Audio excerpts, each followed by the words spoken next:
Ooh. Man, it's good to be back. No Eric, no Ryan, no Paul, no Greg. Just me and my man Merrill. Uninterrupted. Some would say it's a intimate session. What's up, everybody? Welcome back to another episode of Security Halt. Today I'm joined by, quite frankly, one of the most interesting men I know. And I know a lot of men want to get into that.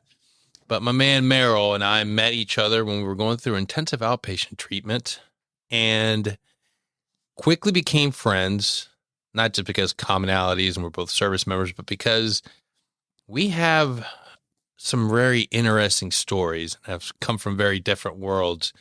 And his story is one that's fucking amazing. But I'm not here to tell his story for him. So without further ado, please introduce yourself, my man.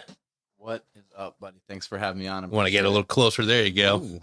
All right, here we go. I'm a little better now. There you go. Okay. Audio's good high quality. Thank you for having me on, brother. Thank you for being here. Yeah, for sure, man. It's good to catch up. Been a long time. Yeah, it's been a bit.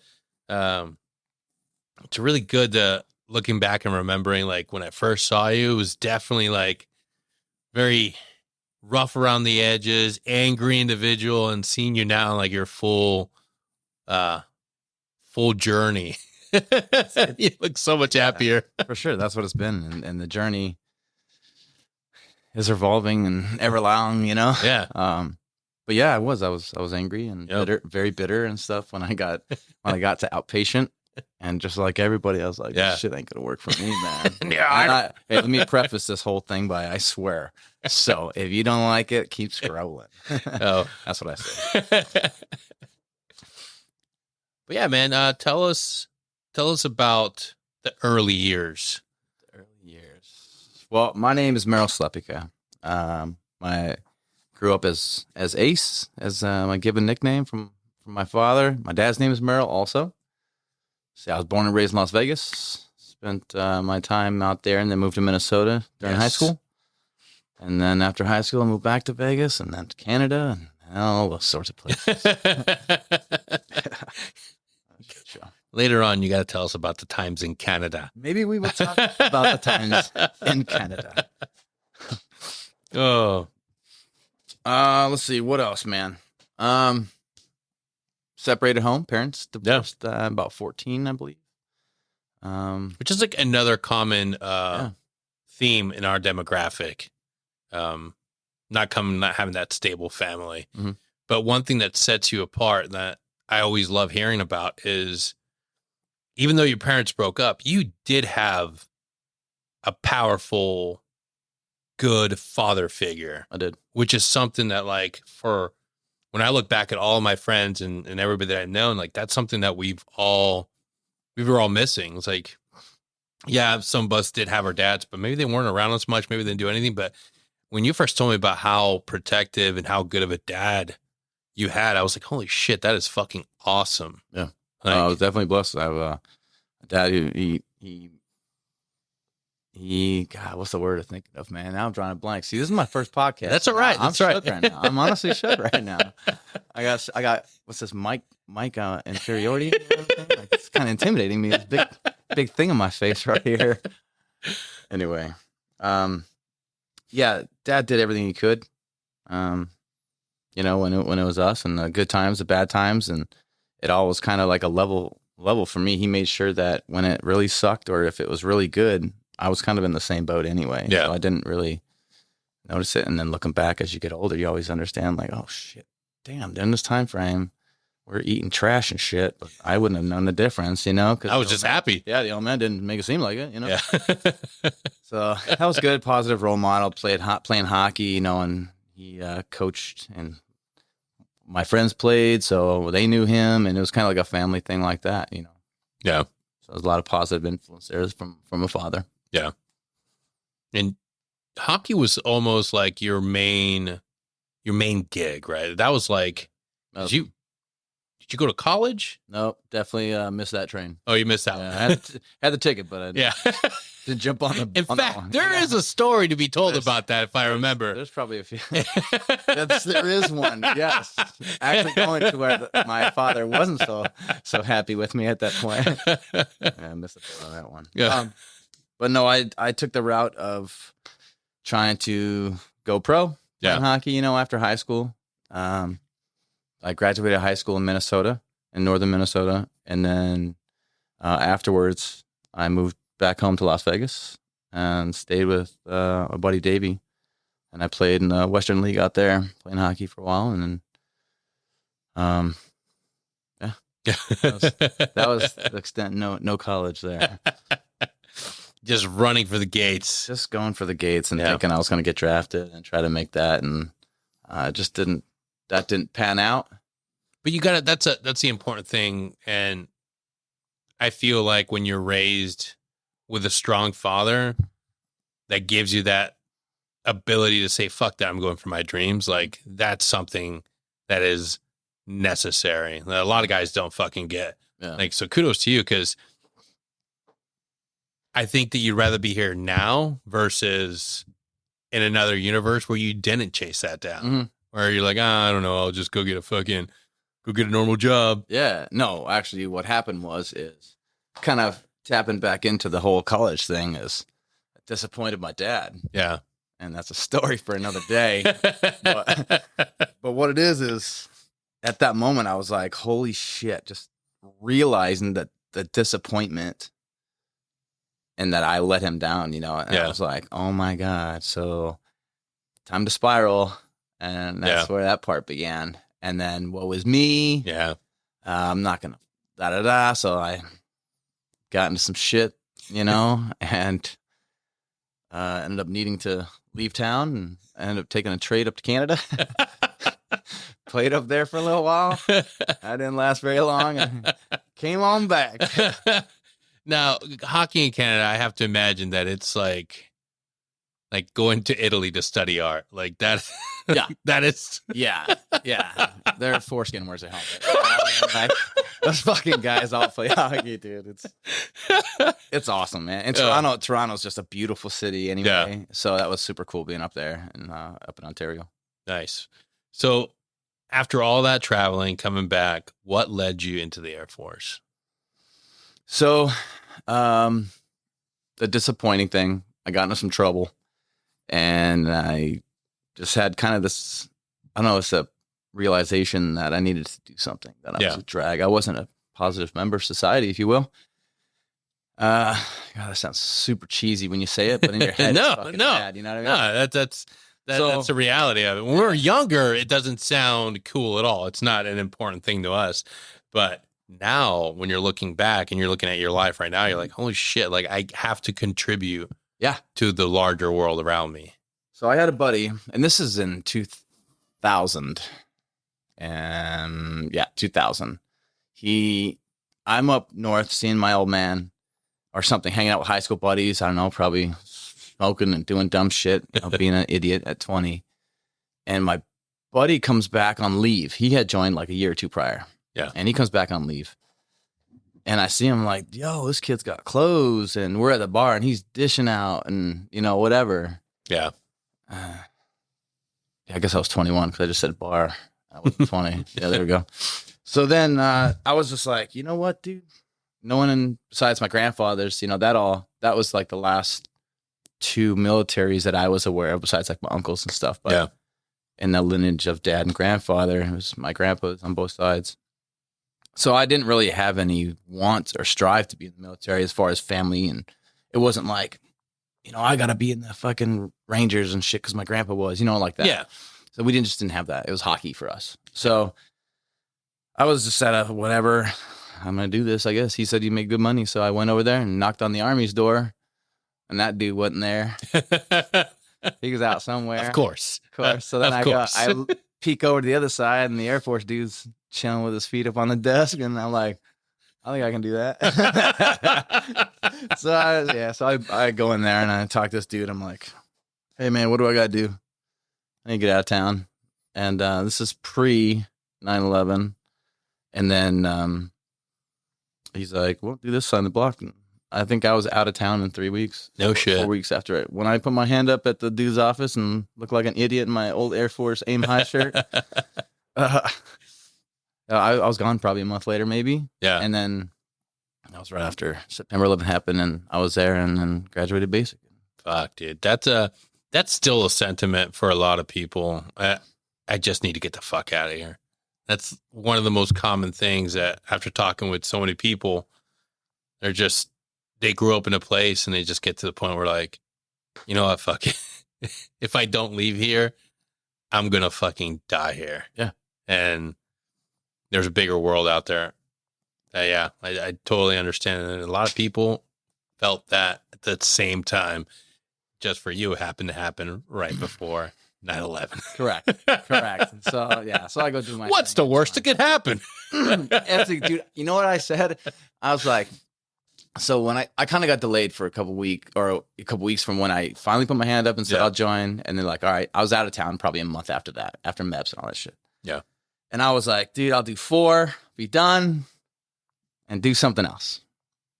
Yeah, that worked out real well once the couple airplanes flew into a couple buildings, man. I was like, shit. There we go. So then here I sit 20 years later. Yeah. Just retiring. That's fucking I'm going to say it. Thank you for your service. Ooh, you are welcome for my service. But looking back, even for me right now, when I was just looking through my my service record, and it was like a trip down memory lane, and just seeing each document for when I re-enlisted, and it felt like that point in the movie Interstellar where Matthew McConaughey is trying to tell himself to not go. Don't go. What the fuck are you doing? Like going through and seeing it every time I re-enlisted, I'm like, you fucking idiot. Yeah. You re-enlisted for nothing. That's it, dude. But now you're at 20 years. It's like, fuck. Like, it's done. The payoff was worth it. The juice was worth the squeeze. It's subjective. I'll leave that right there. Do I regret it? No, not a chance. I love everything. I'm around the world 4 times and deployed 13 times and doing whatever. I wouldn't trade it, man. Yeah, no. But if you're talking about winning at the end of it, none of us fucking win at the end of it. No. Dude. At least not in our community. You know what I mean? We're all just part of the fucking mobility machine. Yeah. And then I go. I do have to say, you did have a pretty fucking sweet job. Yeah. That's pretty dope. Yeah. Because I definitely like it. I think for a lot of you guys out there listening, everybody knows of 2 things they would want to do. I want to be the dude on the ground kicking in the fucking door. Yeah. Or I want to be the dude that's on that fucking flying fortress sending God's hate missiles down on these fucking assholes. Hate loogies. Yeah. And you chose that one. I did. I was an aerial gunner. Which is one of the things that that instantly, like, once I found out about you, I'm like, oh fuck, dude, like that's like you have not only one of the coolest jobs, but you also have one of the most stressful fucking jobs in the fact of not only are you worrying about putting effective fire down there, but you're up there seeing all the chaos down there. And it's like, yeah, dude, I tell you what, it's a mind fuck. Yeah. You know what I mean? And I say it in never in a woe was me. When I talk about anything in that we had to do in the job, the strife, the pain in the ass, getting shot at, the missiles, the whatever, none of it is crying woe was me. So I'm just putting that out there. It's a story tell. That's all it is now. It's not a woe was me. So that shit, like you just explained. Yeah. There's a bond there for sure. Mm-hmm. Because after every debrief, after coming back and you make it, because let me tell you, when they say, hey, you're not going to get gunship, you have fucking unarmed ISR for your mission, you're just like, okay, who fucking hates me? Yeah. Who fucking hates me? And then who do I have to suck start Right. to fucking get some armed fucking something? Can I get Gunship? Yes. Or then when the fucking cool dudes get canceled and that asset is available to everybody else, like everybody else in the theater is just like, oh my fucking God, yes, please give it to me. It's like, and then everyone else weaponeered a Gunship to knowing shut up. No, you don't. knowing that you have priority for that asset is like, oh, fuck yes. For sure. We love it, man. And then, like you said, man, during when we met, knowing you were in the GB community and you guys both, you know what I mean? And I knew right away, I was like, well, we'll end up talking about some dumb shit sometime. You know, 5% gay and the rest of it. That's exactly it. That's exactly it. It's like, a lot of people understand, like, you can wish all day for all these cool scenarios, but if you're that guy that's constantly wishing and praying for these horrible moments, you're going to get them. But you're never going to be the one that pays the price for it. You're that guy that always gets told, shut the fuck up. Yeah. And it is, you know, and it's a mind fuck, like you're saying up there, because we have comms with you guys on the ground. Yeah. So it's like, you know, one of our shoots, I'm listening to our JTAC, and he's a controller, right? Air Force guy. Yeah. And it's my buddy. Yeah. You know, who prior to that deployment, we were at KC's getting plowed, you know? Yeah. And then up there, and he's in a fucking firefight, and they get ambushed bad. Yeah. Partner force bounces. He's calling in shit on himself, you know, and I'm listening to my buddy on the radio while it's crazy. But just like in your job, because they're parallels, the mind frame and the type of person it takes, is it, you know what I mean? It's the same thing. Yeah. It takes a special breed.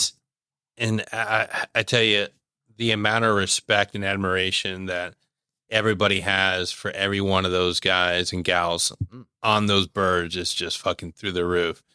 As it's like being able to call 911 and effectively being able to get a police officer when you need them. Yeah.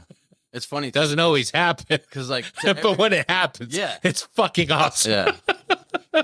It's funny because people that aren't in the community or in our direct situations or know about what happens behind the curtain type thing, they see it just as a hand job to each other. Yeah. Like, oh man, we had Gunships and that. But in our own community, in our own sitting in a room or a debrief, we're all just on the same playing field. Like, hey, good job. Oh, thanks. Good job. Hey man, you suck here. Yeah, I suck there. You know what I mean? So I like that dynamic a lot, because on the outside we're like, whatever, dude. But that's the other thing that is unique about both of our communities. We all suffer from the same issues. Post combat, coming back home, people tend to think, like we always discuss this, people always think PTSD is only guys that get blown up and lose their legs and lose their arms. Like, no, that's the biggest myth. Guys and gals in our community, in the world we work in, everybody suffers. And I think why having you on the show is so impactful is because we can say is like, look, this is the real effect of a career doing this. Like, it's not like you can't say there and paint with a broad brush and say, oh, these people aren't subjected to it. Only these people. It's like, no, motherfucker. I got a friend that did this for 20 fucking years, and he was in the same boat I was. That's kind of been a big thing too, with growing old or just do therapy and help, and the tools is realizing things that are benefiting my life these days. And you know, one of the things is like happiness, right? Self-preservation and stuff during your stuff at night, your self-reflections and stuff. But being a better person, injecting a little humanity back in the fucking world, you know, because let's face it, in our profession, we're not good people. We do bad things to bad people, right? Yeah. So we wear a mask. Take off the fucking V for Vendetta, right? And roll away. And then you try to paint it when you're not doing it. But so on the backside of it, after retirement, I think like it's nice to be able to try to realize, a little humanity back into it. And so I've tried not to jump on people for the first thing they say. I got PTS from this and that, and I got PTS where I'm like, you're a fucking something clown, and that's maybe a non-combatant something, right? And I hope someone fucking chirps me for this, but you know, I quit going right away and saying, you fucking clown, you didn't do shit. I did this. And I'm like, wow, what a dick. That's a fucking dick move, you know? Could be real, but whatever. So for myself, anxiety, stress, and not creating my own drama, I'm like, hey, so what'd you do? Or what the fuck happened? And then if I make my decision, like, oh, you clown. Yeah. Then, but at least I made the effort, right? Yeah. I mean, that's self-rationalization, which isn't always great, but it works for me. It's funny you bring that up because that's something that we work on in the support group that I built up with Chris, Chris from the same outpatient therapy we did. It's a broad range of individuals, older guys, and that the older generation, they still have that mentality of like, I'm going to attack you. And it's like, hey man, like, who cares? Maybe that guy just needs a little bit extra attention. Dude, that's it. Like, that's it. It's not going to take anything off. But now if he comes and he's just like getting in people's faces and cutting people off, it's like, okay, man, like what's a real issue? But it's never, it should never be about like, I need to be frustrated by your issues and be personally affected. Like, hey man, if you won the Vietnam War, you won the Vietnam War. Hey, fucking more power to you. Yeah, fucking hey. Thanks for your service, man. You know what I mean? Yeah. That's what I think. Yeah, it's strange, but some people need the recognition. Some people just honestly feel alone. A lot of people are alone. They just want attention and someone to talk to, and fuck it. Like, it ain't hurting me to sit here and listen to your story. I sit there and then, you know, with my girlfriend, we talk about going to like the VFW or something like that, and the Legion, and just listen to the stories, you know, because that generation is slowly on the downslope. Oh yeah, for story wise, you know what I mean? I mean, it is what it is. Man, they're trying. Like, oh, morbid prick. Yeah, no, dude, like those dudes have fucking stories. Of shit, and it's to them it's therapeutic. They want to share it, and I wish I knew the gentleman's name, but a while back when I was still working at the gym down here on downtown Joe's, can't remember, Average Joe's. Yeah. But this guy he did the absolute best cold pitch. He comes in just, hey there, young buck, you're in the military, and I'm like, yes sir. He's like, you ever heard about VFW? And I'm like, yes sir, I have. Well, there's a place for guys like you and me. And I'm like, yeah, sign me up. It's just one of those things where it's like all of us need to understand that there's a connection between veterans. Not doesn't matter this war, previous ones, the ones way in the past. Like, dudes are craving the interaction. It doesn't take too much out of our schedule to sit down on a Saturday or Sunday and shoot the shit and build that bond. Because at the end of the day, like, it would mean a lot to other people. Yeah, and like you said, dudes need to hear it, and they need just the outlet, or hell, just the, hey, you still doing good, man? You know what I mean? That fucking reach out, you know. Yeah. So now that you're retired, what do you find yourself doing these days? Well, in the beginning, there it was. A lot of anger. Day one, November 2nd. I have a part-time gig now. Nice. I drive Zamboni for the Pensacola Ice Flyers. No way. Yeah. So anyone who goes there, make sure you give me the finger and stuff when you go to the games. Shout my name. Tell me I blow and all that stuff. You know? That's how I know you love me. You know what I mean? Oh man. Yeah. Now I need to go see this. Do you do it like during like an intermission? Yeah. So I cut the ice. When you see the Zamboni driving around and shit, that's me, dude. Out there like a bum. They've always portrayed it like in movies, like the crowd's just like, boo. Yeah, dude, I got a fan club, dude. I've signed hats and shit. It's ridiculous.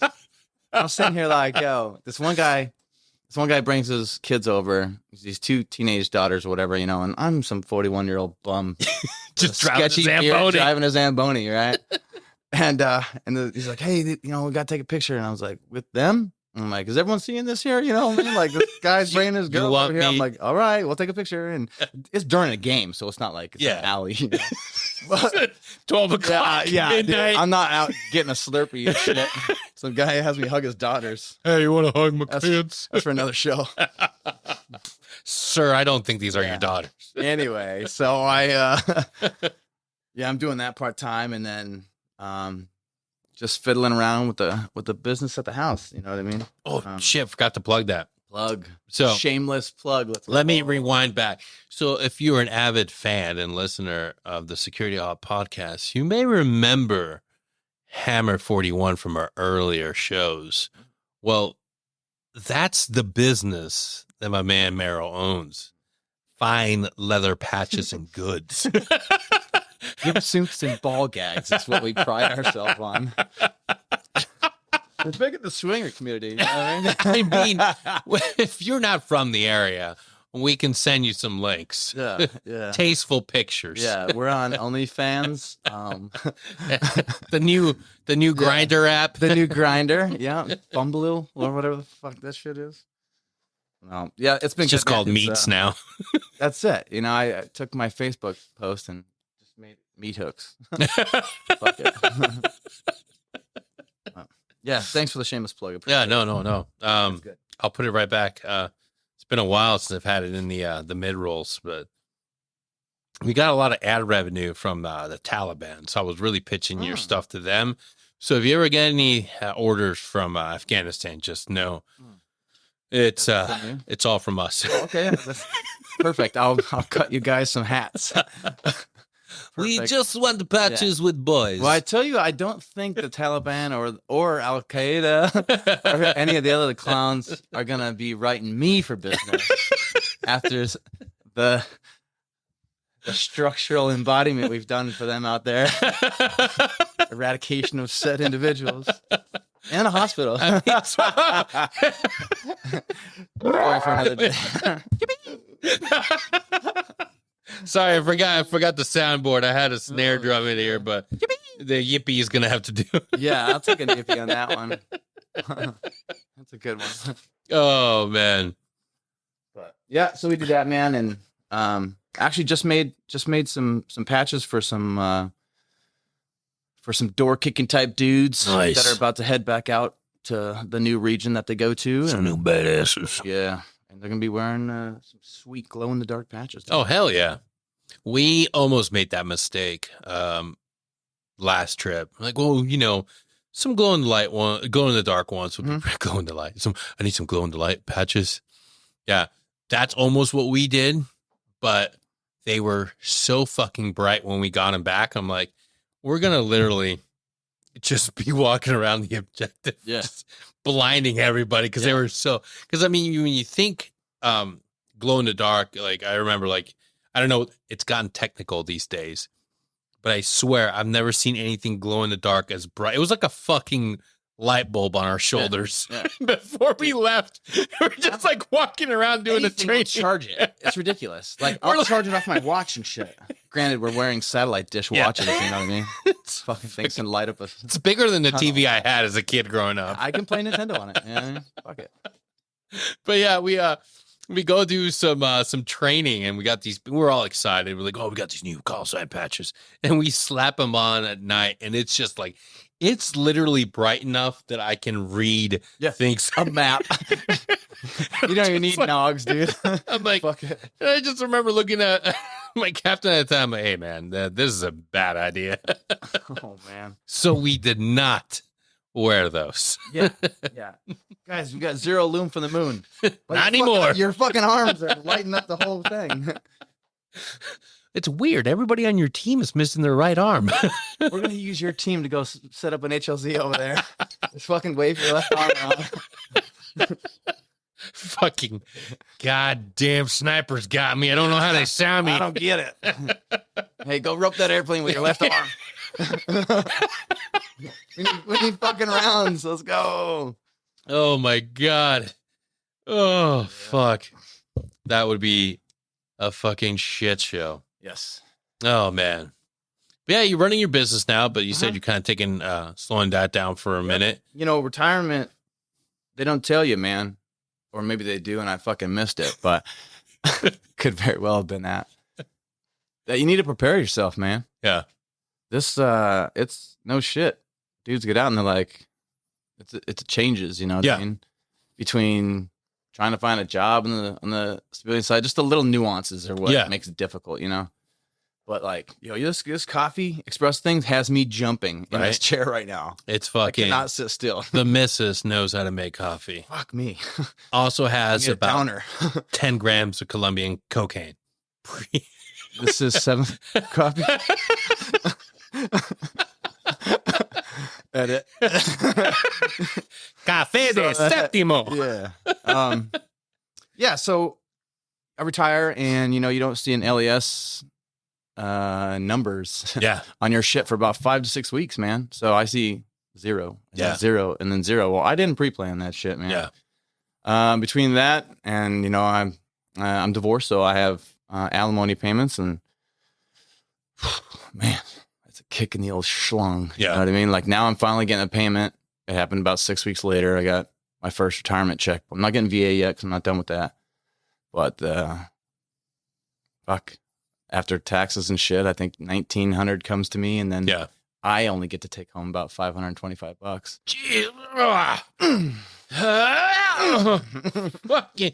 So that's pretty sweet. You're welcome for my service. So, but hey, you know what? Fuck it, man. Whatever, dude.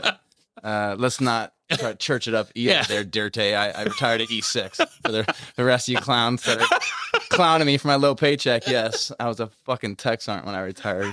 You know what I mean? Fuck it. And I got some fucking paperwork. They tried to kick me out twice right before I retired. Bastards. So anyway, back to my story. Motherfucker, I'm fighting for my life here. They didn't pay me, and I missed that part. And part of with my girlfriend and I is that we built this business model for this because this isn't our first company.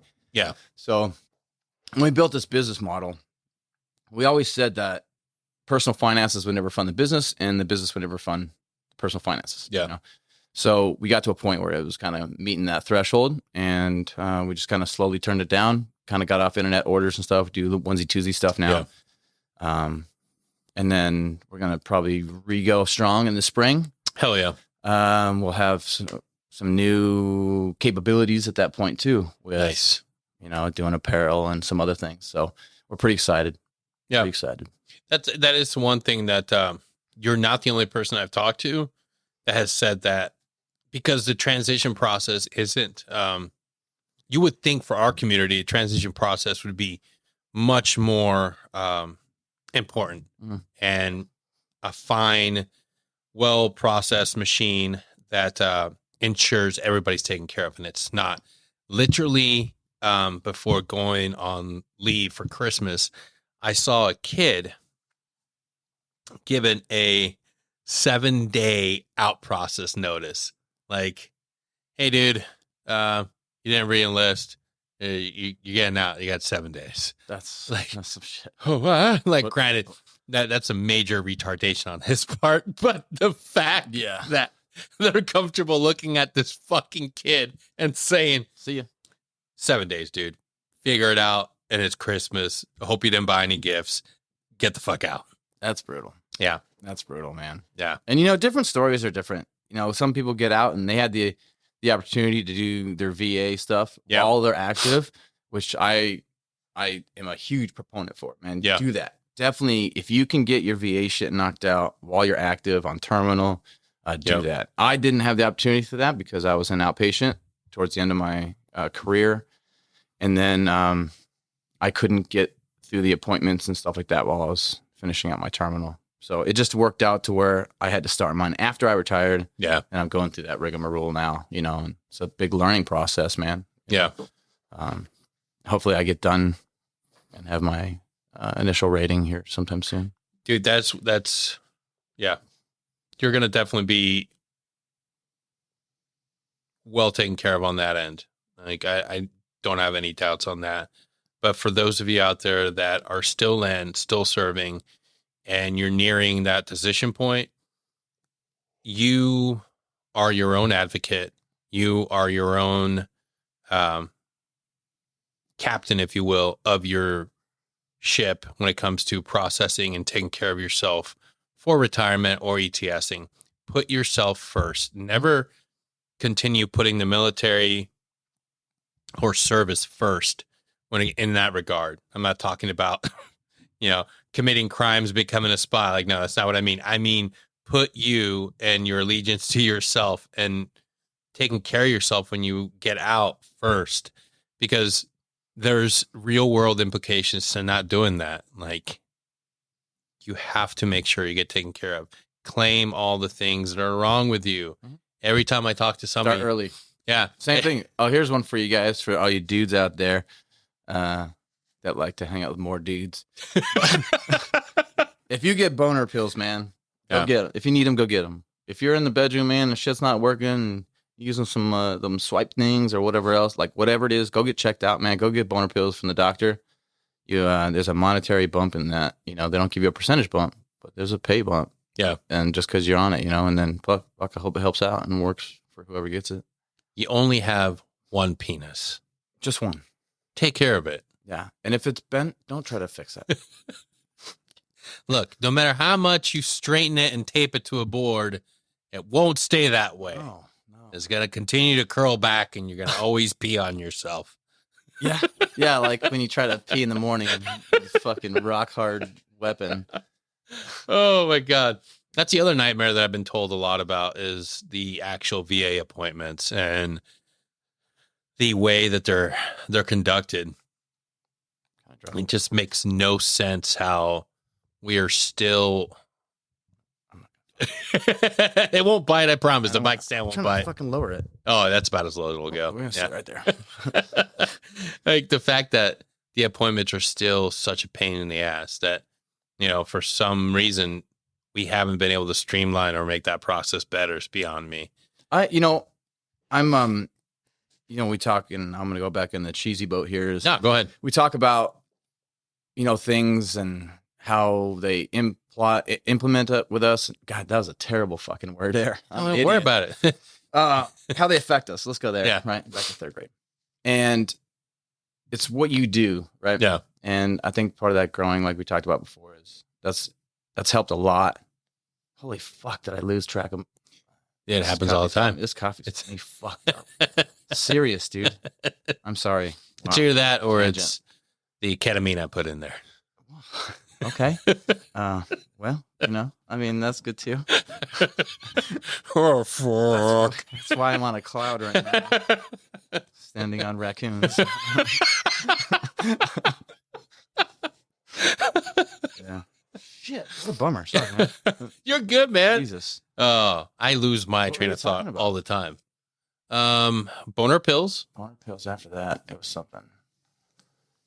Yeah, Jesus. Jen, this is why the other thing I want to talk about today is make sure you take care of your health and check your brain out. Get it checked out. VA, dude, VA. Yes, the VA process. Yeah. Where's your little bells now, right? Woohoo. Yippee. So, you got all the stigma with the VA, as you just said, right before my tangent. Yeah. And my experience has been, it's some of it is an inconvenience, but it is what it is. Yeah. What have we done for the last 20 years? You just kind of shut up and color, you adapt and overcome, blah, blah, blah, buzzword, right?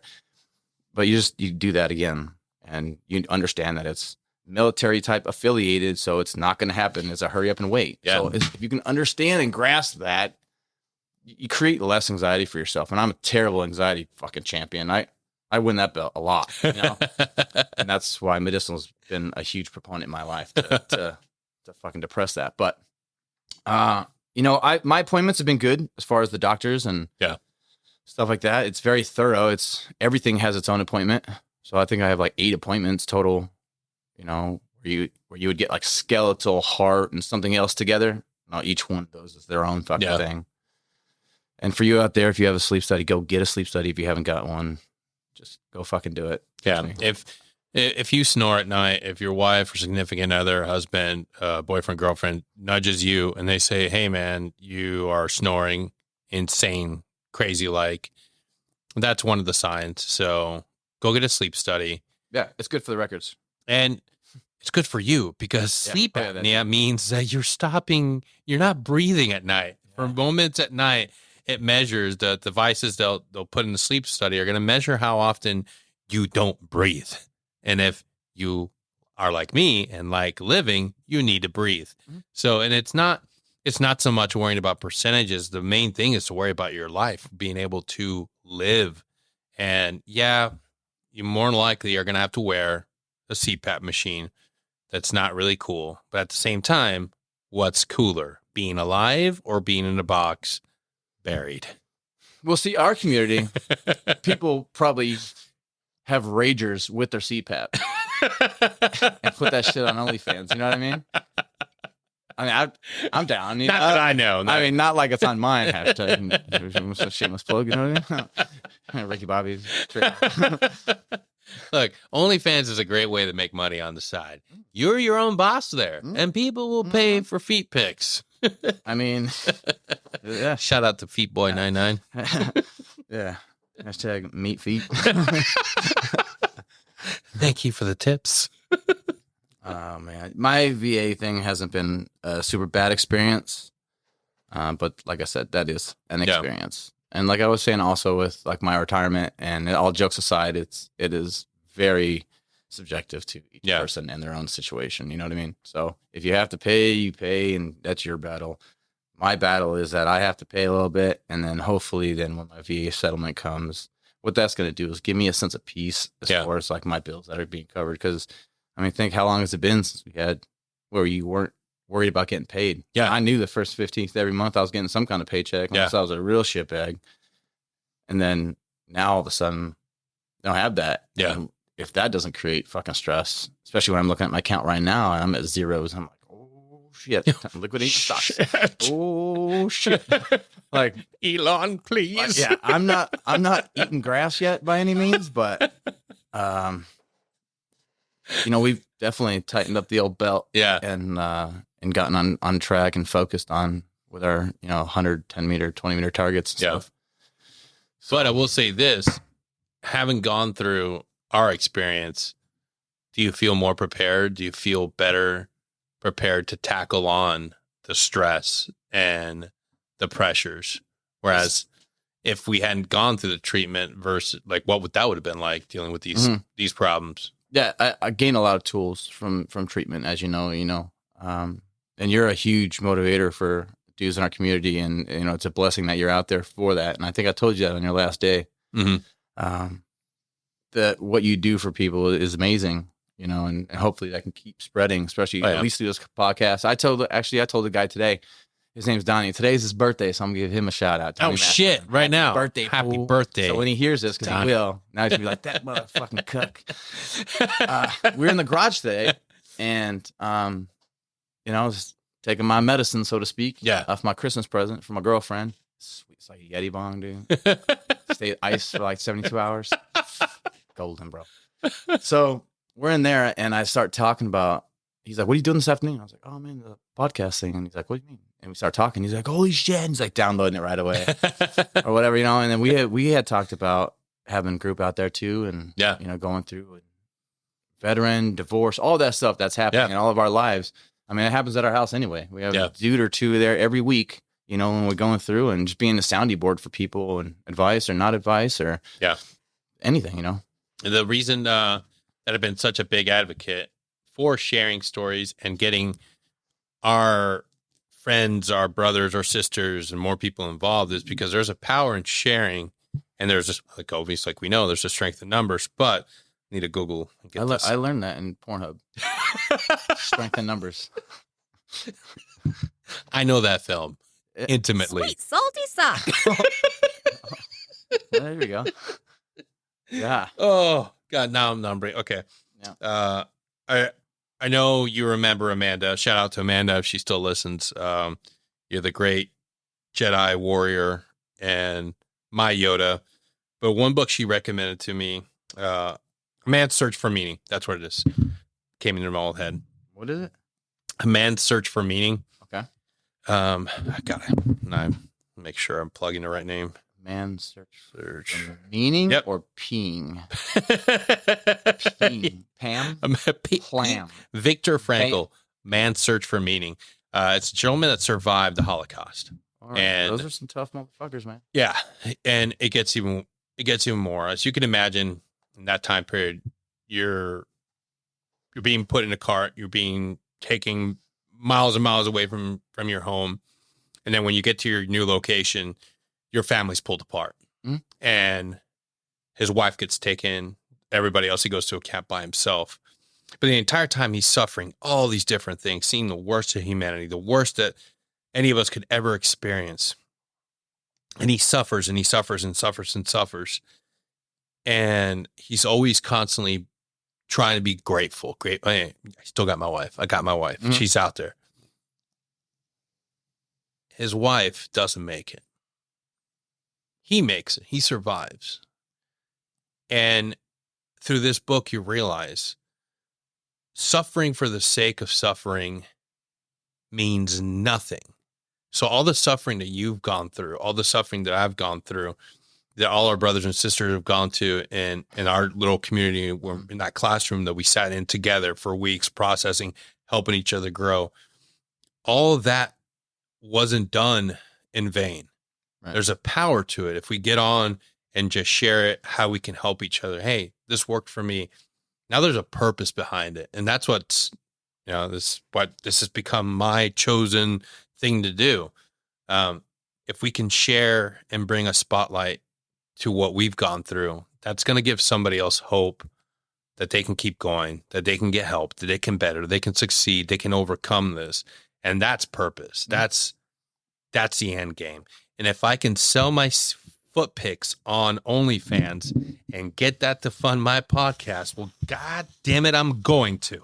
Well, I mean, fuck it, I guess, right? Start putting them shits on Grindr. But no, man, it makes it real, Yeah. When it's used or when there's a realization, we just had one at our house actually the other day. We had a friend over. Before we get into that, it makes it real, and that ties to me as in all my deployments. I deployed a lot over Christmas, like a lot, and it just seemed like I was there for the winter finding season. Yep.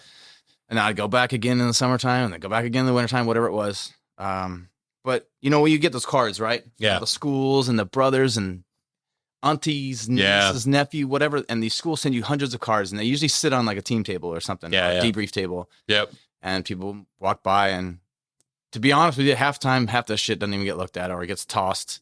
If it's busy, we don't have the luxury of sitting down and chilling and like a lot. So when you do have that time, you're FaceTiming your kiddos, you're playing gunner blackjack, you're running around naked, whatever you're doing, right? I mean, whatever, to each his own.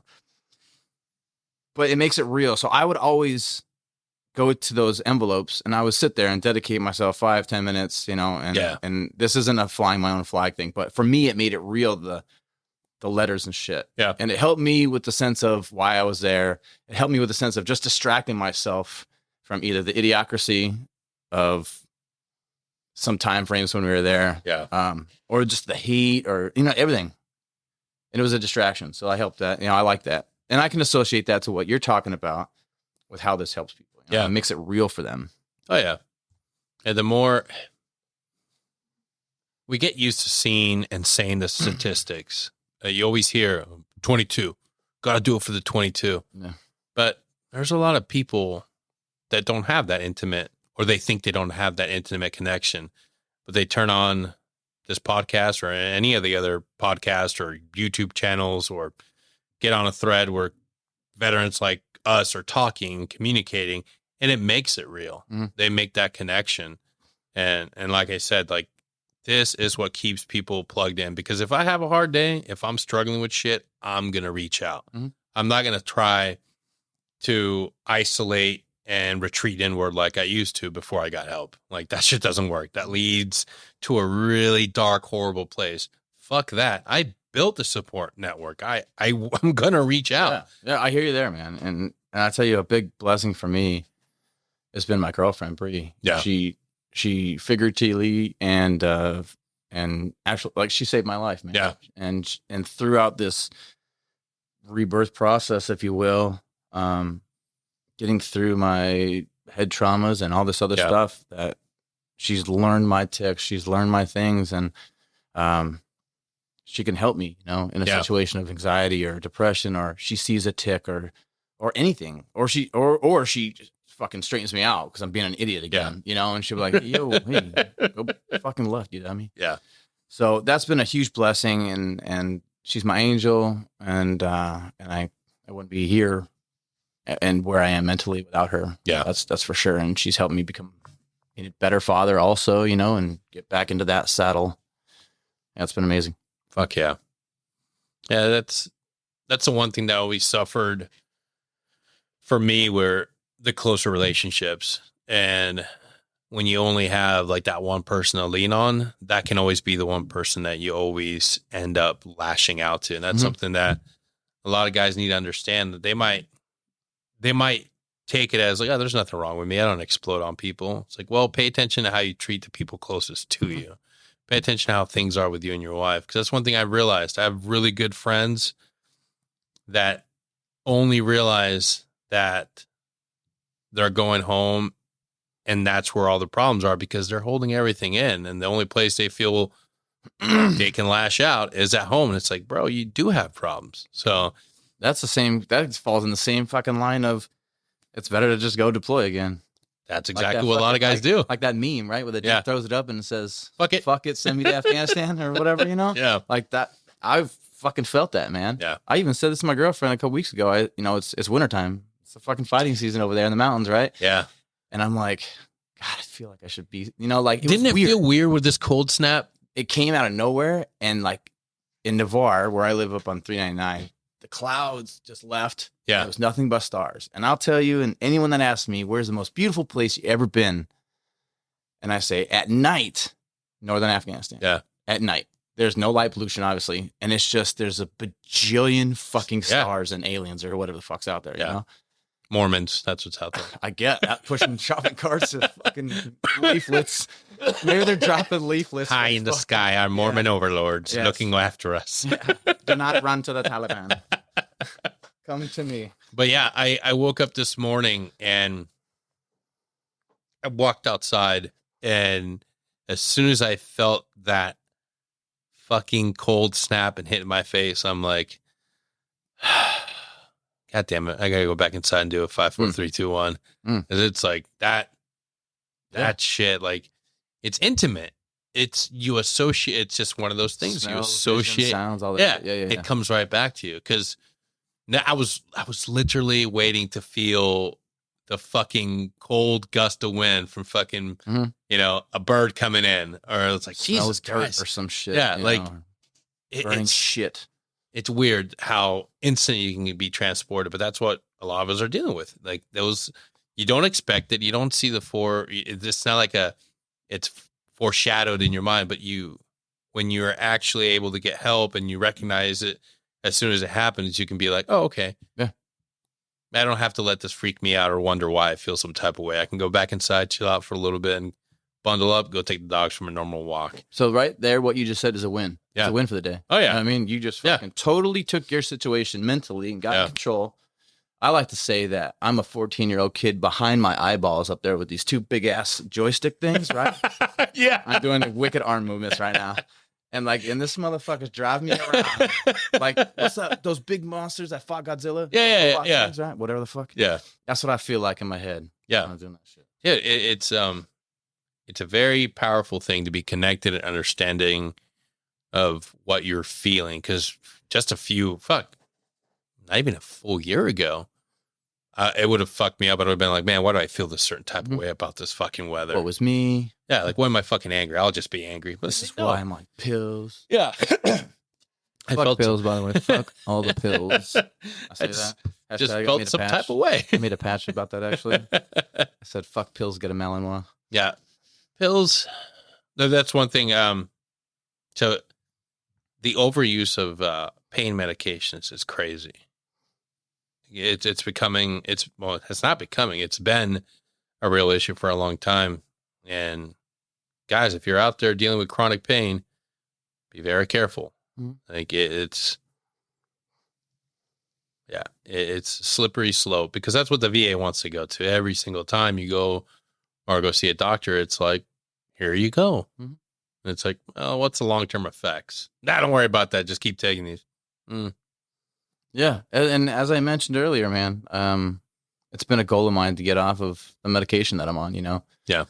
And I found my way down to the medicinal path, medicinal flower, you know? And it's been it's been awesome.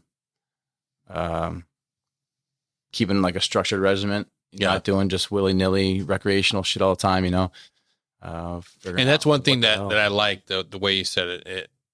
Not recreational. This isn't like your path to using it isn't. I'm going to go out there and have a rip roaring good time, and it's not about.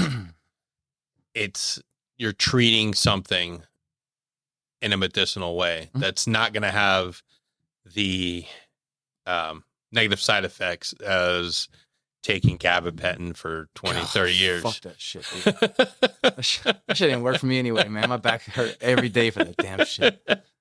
Anyway, I'm off of that too now. Yeah. Fuck yeah. By keeping a regimen of whatever. And I, you know, anytime you want to do that and talk about all that kind of stuff, I'd like to go into that too. And what it's done for me. And I'm a huge proponent for it, man. Yeah. And what it's done for some friends of mine. I've seen a lot of healing and a lot of freedom come from guys. Be completely transparent.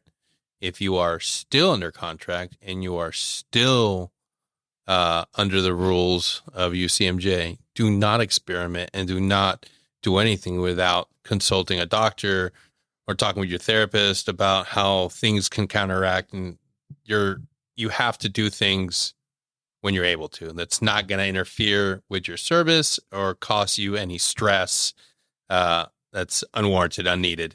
So if you're out and you're not in the military anymore, there are other avenues, other ways for you to seek help with chronic pain.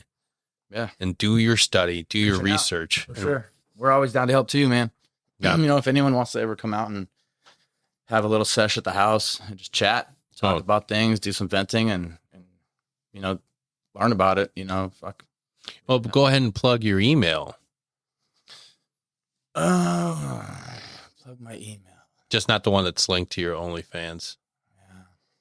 Yeah.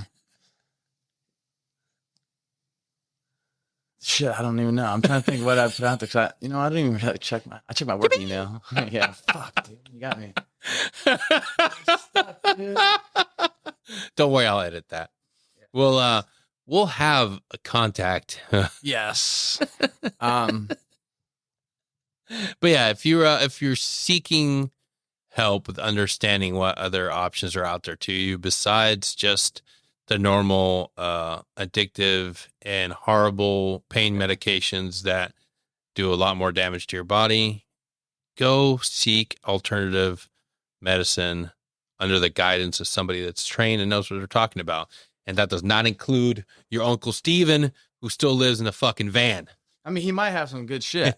You know what I mean? Maybe a little fucking pocket snoot on the side for you, but yeah, man, that's not what this is about, dude. I'm not trying You're going to want to hit this one. Yeah, no. Oh, shit, that's crack. Oh, that's your penis. Where am I? Bad uncle. That's it. Bad. That's how you catch a veteran, dude. You just drive around in a free candy van. You know what I mean? This is free weed in it. Oh, man. Oh, definitely. Anyone wants to chat up about it, man? I'm down. Yeah. I'm down to that. We'll have Merrill's contact information on our social media links. And also, if you're out there, I might be dropping some information on that on our Substack. So go to our Instagram and check out our Substack information by clicking on our link tree, and you'll see where I drop down our delicious little written treats for you. Does it fall out of your pants? No, from my mind, and it's channeled by my hand where I type it for you. Perfect. But here comes some shameless plugs. Yes, if you want to read some more on getting help, depression, or any other topic that we talk about on the podcast, go to our Substack, click on it on our link tree, follow it to our Substack, and enjoy it. Read it. Share it with your friends, your mom, your dad, your cousin. And then, after you're done with that, crank one out. Because you're going to really want to. To a picture of my man, Merrill. I feel like that right now. You know what I mean? You look so good, dude. Thanks, brother. I'm down, man. I'm leaning out. Yeah. I'll tell you what, man. Another thing that this has done is I haven't bought a bottle of liquor in fucking 7-8 months, man. That's fucking fantastic. I bought maybe 1 case of beer for the garage fridge in the same amount of time. Fuck yeah. I've probably had less than a case of beer in the last 8 months. Fuck yeah. It's been amazing, dude. And that with a little bit of, I don't want to say dieting, but conscious eating. Yeah. And fasting a little bit. I've leaned out. The liquor has been huge. I cut out brown soda for the most part. Don't get me wrong. Every now and then I have my snacks and shit, but, I'm down, from 211 to 196. Holy shit. Yeah. And I haven't gone to the fucking gym a day of that. That's just a lot of clean living and Zamboni driving. This is since July. Yeah, since July. Yeah, a lot of Zamboni driving, man. You know what I mean? That takes it out of you. I'm a fucking bum. Listen to this, dude. So that place, right? So the Ice Flyers are the semi-professional hockey team here in Pensacola, right? So I drive for them under contract. Yeah. I have a badge to work there because I work for the people that own the rink. And the badge I have is so limited. Like, I am an absolute pigeon. You know what I mean? I can't go fucking hallways and locker rooms and shit.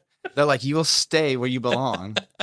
Don't get me wrong. I'm content as hell. Yeah. I get front row seats for the game. I got them on the glass, but it's hilarious. I mean, I still walk around. Yeah. But it's I'll pretty edit funny, that man. part out. Yeah, it's pretty funny, man. Zamboni police will hear it. I know. Dude, oh my God. So I'm supposed to be working right now. What? I missed it. What? I'm on the way here, and he's like, dude, you showing up? I was like, oh my God. I had no... They're going to pull your Zamboni license. And he's going to write me up. I know it. He's a super good dude, though, man.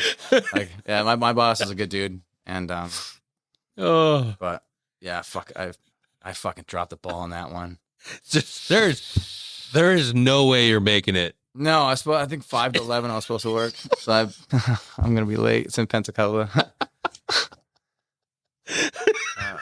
Fucking rebel.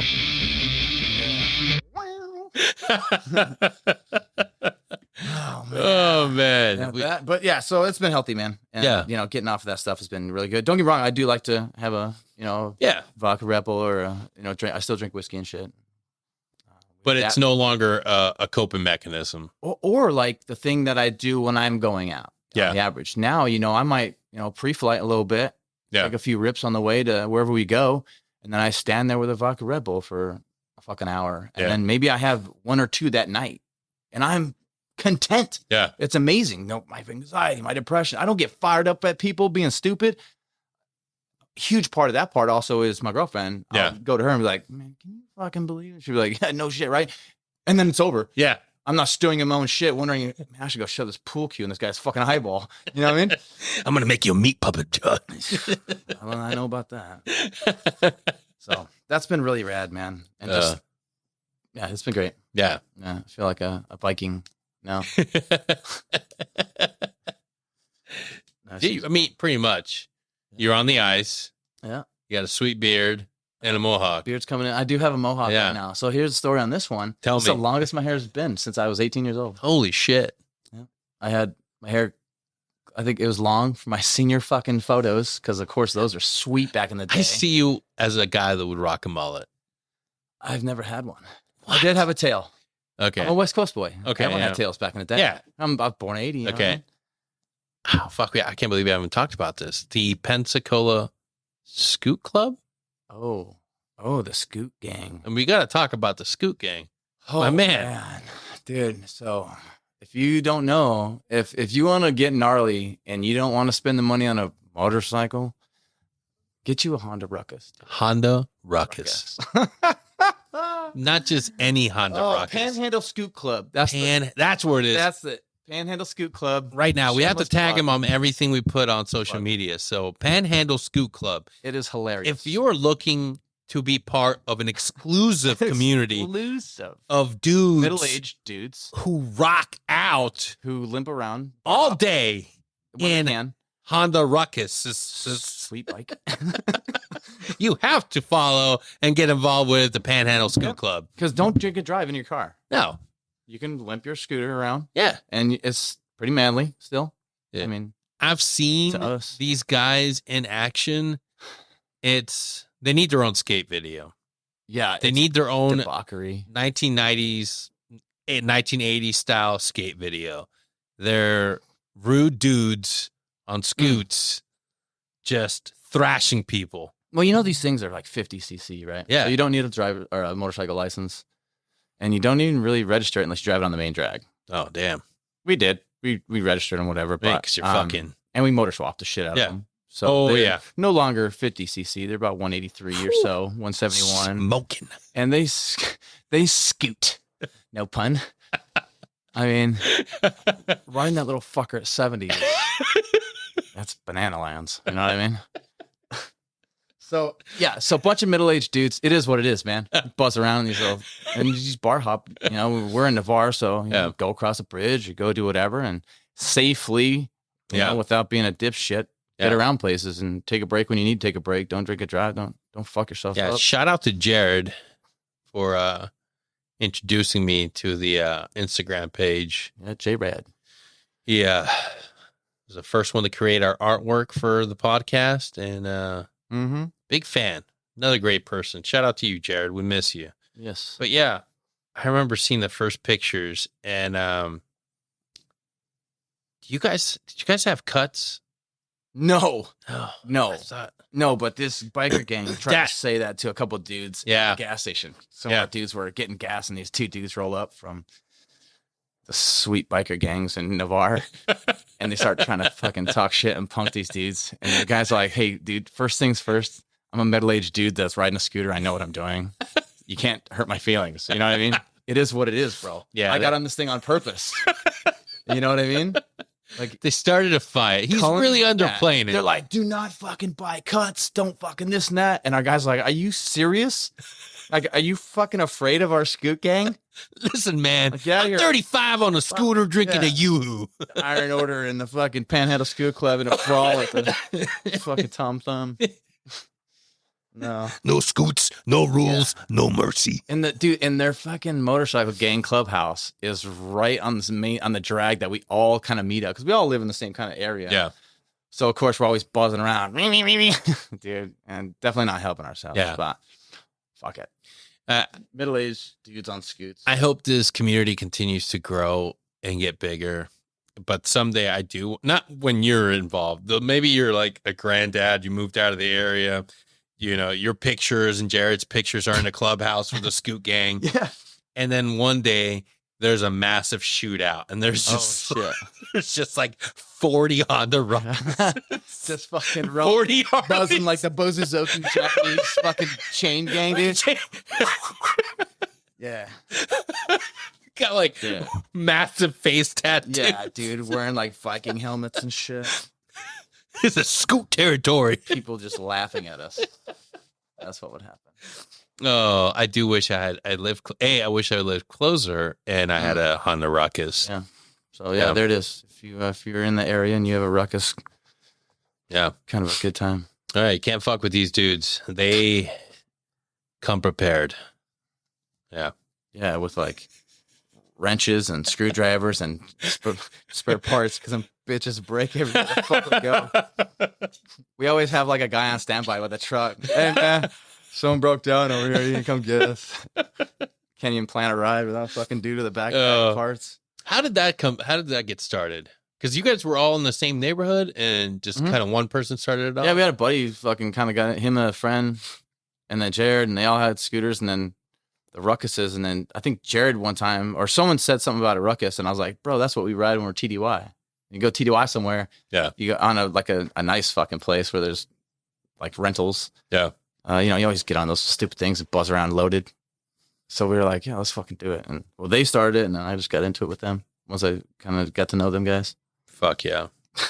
And the rest is history. And the rest is history, dude. That's a good time. Oh. What else? How you been, man? I've been good, man. Good. I've been good. Holidays were good.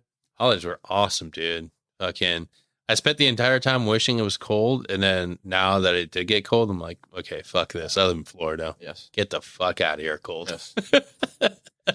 It's nice. But I tell you what, when I come out in the morning to let the dogs out, my balls are freezing. Yeah. Yeah. But you got like the best view though. It was a pretty sweet view. Yeah. Yeah, you can see the water, and Yeah, it's pretty nice. Yeah. Smoke my first joint. Watch my fucking problems just go somewhere else. Just and free balling on the patio. dude, I will. I'll go out there and rip a bong rip, just balls and wieners, you know what I mean? Just chilling. No. But no, it's been great dating, and then I'm motivated. Then I clean for like an hour every day, or do something for an hour and squared away. Hell yeah. Oh, all right, man. We are running out of time, but before we go, is there anything else you want to send out there? Any shout outs or any more wisdom to share? Oh man. No, I think as we talk, and wisdom will come. Yeah, man. This is the first of many. Thank you very much for having me on, dude. It's been a pleasure. What you're doing is amazing. So likewise. And I know you've slowed down business, but yeah, once again, we'll be cracking again. Hammer 41, fine leather goods. Ball gags, gimp suits. Anyway, thanks again, brother. I appreciate it. Thank you. Yeah. And for you out there, make sure that you reach out to your network, to your tribe, and check on each other. Because after all, as long as we're together, that's all that matters, folks. Ooh. Oh, that's nice. Sing us away, Melanie.